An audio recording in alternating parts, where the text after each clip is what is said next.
Minnesota Wild are set to hire Paul Fenton as their GM. Paul Fenton has been with the Predators organization for 18 years, spent the last 10 years as an assistant general manager there. And reportedly the last guy he had to beat out was New Jersey Devils assistant Tom Fitzgerald. For Fenton, this is going to be tough. This is going to be a very tough job. And it's a tough job because Minnesota's one of those tweener teams. Are they good? Are they going to become a contender? Or do they need to move somebody out? And do they need to rework the core? There's some questions with Minnesota that are going to be coming up in the next year or two, or perhaps as soon as this summer. You've got to get a GM in before the draft. And I think what we're seeing right now is the teams are closing up shop and picking their GMs, so they have plenty of time to sit down with the GM, the coaches, scouting, and figure out the plan for the draft and then free agency going forward. The Minnesota Wild, though, are one of those teams where they made the playoffs this year, but what are they? They lost in 5 to Winnipeg. They've kind of been spinning their wheels as a team that's threatening to become a really solid contender. There are some really good young pieces on this team.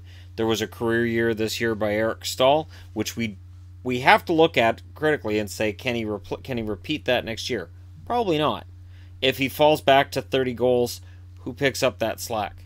If he falls back to 25 goals as he reaches his mid-30s, who picks up the slack? And so for Minnesota, there's some questions. I think the number one question that I would have as a Minnesota GM, and it would be an uncomfortable one to answer, is Devan Dubnyk a goaltender who will lead you in the playoffs to something beyond that second round? And that's not entirely fair to Dubnyk. He goes out in 5. He didn't have a whole lot of support in that series against Winnipeg. Winnipeg swarmed, and Dubnyk played really well for the most part in that series. 5th game he might want back, but in general he played really, really well. So there are some questions he has to ask. And of course the Parise and Suter contracts, which are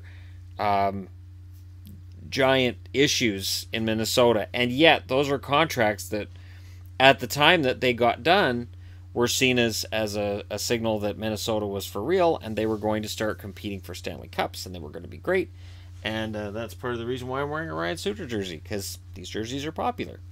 And he's a popular player. So I don't know if Suter would go anywhere. I don't know what they do with the Parise contract. You can't buy it out. They are buyout proof. But Paul Fenton's got some moves he's going to have to make this summer. And again, I don't have a problem with this hire. It's so weird. Outside of Carolina, who I'm not sure what's going on in Carolina, I've liked moves that are being made by organizations. I like this move, bringing in a guy who's been working within an organization for a very long time. Nashville's a very successful organization, has developed their players very well, has a grassroots effort at all times to make the team better. And, David Poile's made some shrewd deals. Maybe Paul Fenton's picked up a thing or two along the way. We'll see. This is one of those dream jobs where a guy gets the dream job, and then as soon as he sits down, he's like, all right, I got my job, and I got some decisions to make. We're at May 21st. The draft is a month away, and in between now, the draft, and then July 1st, there's going to be some decisions to be made by Paul Fenton. So let me know what you think as a Minnesota Wild fan. Good news?